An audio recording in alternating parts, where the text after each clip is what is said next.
worked in the steel mills. My mom did all of the rationing cards and everything that was current in World War II. I had an uncle that was in the Navy. I had another uncle that was in the Army. I went to a lot of different schools when I was young, kind of from a gypsy almost background, you would think. In fact, 17 schools before I graduated.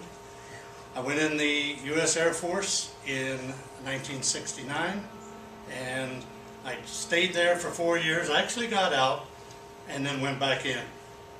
In the process of putting in 20 years, I came to believe, in my mind anyway, I have 2 boys, myself, and a brother. I served the 20 years for each of those. They're 4-year terms. So I figured I paid their debt to the country, and in the meantime served myself.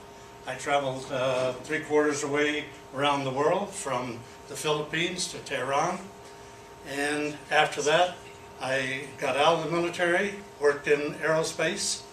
I was with Lockheed when we built the F-117, and got to see quite a few really neat and wonderful things there.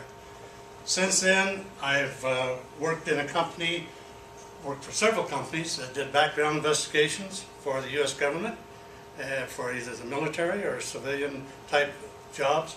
I was soon to learn that every, or almost every, federal agency has some degree of clearances, and we did all of them.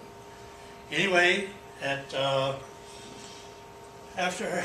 sometime about 6 to 8 months ago, I was let in on an email that discussed the Article 5 Convention of States, and that's what I'm currently working on. I have joined or attended the Tea Party meetings and the Americans for Prosperity meetings, and I currently am the only district captain for the Convention of States program here in the state.